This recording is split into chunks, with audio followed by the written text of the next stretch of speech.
და ვამპირული შემართებით დავცალოთ ღამე იქნებ გათენდეს. ხოდა ხომ იცი, არაფერი შეედრება ზღვაზე თენებას. ცდილობ ამჯერად მე დაგახვედრო თბილისის საუზმოდ. მე ფეხაკრებით შემოვდივარ შენს ეს. ჩუმადვანთებ ცეცხლს, ველოდები როდის დათბება, დაგიღიმილება ტუჩები და გამახელ თვალებში. შატილით მოდიოდა დიდი მთებით, ჩვარას შეხვდებოდა ჟინვალთან. თვარისოდენა ხინკალს მიირთმევდა ეს დიდი ვერმუხა და მყინვართა. მიხვდით ამ გამოთქმის იდუმალ შინას, ხომ არ გეუცხოვოთ სიტყვების ჯავარის, სიტყვებს ნოენდობით. თავარი ისა, რომ სიტყვა კი არა, საქმეა მთავარი. დანაღლიანება, მაგრამ აფეთქებაც ვიცი უეცარი, ხან თვინიერი ვარ, ხან გიჟი თავნება, ხან ბრძენი. ხან კი ყავლად უმეცარი.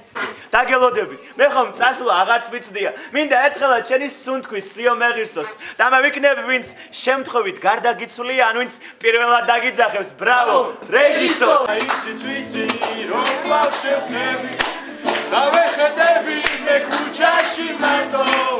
დავეხედები. ჩემებს გაუმარ! გაუმარ! დღეს აქ ნიჭიერები ვნახე, გაოცებული დავრჩი. შესანიშნავი პოეტები არიან. შესანიშნავი ხალხი. უკვე დამწყებები კი არ არიან. არამედ დაიწყეს კი არა, დაამთავრეს კიდევაც. შესანიშნავი პოეტები არიან და მე ჩემებად ჩავთვლი ამ საოცარ ხალხს და სიამოვნებით დავბეჭდავ ჩვენს გაზეთში, რომელსაც ქვია ქართული სიტყვა. მოვიდნენ ჩვენთან და აუცილებლად ნათლობა იქნება ამათი ჩვენს გაზეთში. დღევანდელი დღე იყო ჩემთვის საოცრება. ჩემი საღამო რო ჩატარდა სექტემბერში, რამოდენიმე დღეში გავემგზავრე უკრაინაში, ოდესაში, იქ სწავლობ და იგეგმებოდა ჩემების საღამო და რა ვიცი, ვერ მოვითმინე და ესე გიჟურად უცებ გადავწყვიტე.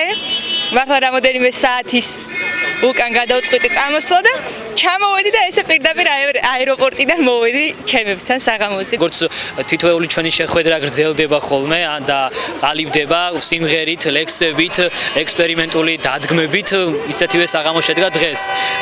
დიდი მადლობა მინდა ვუთხრა პირველ რიგში იმ ადამიანებს, რომლებიც მოვიდნენ, თუმცა რაღაც მიზეზების გამო და ვერ მოხდა შესაბამისი საღამოს ჩატარება, მაგრამ შევთავაზეთ მაინც ალტერნატიული პოეზიის საღამო, შეიძლება ასე ითქვას, სრულ ექსპრომტზე აგებული.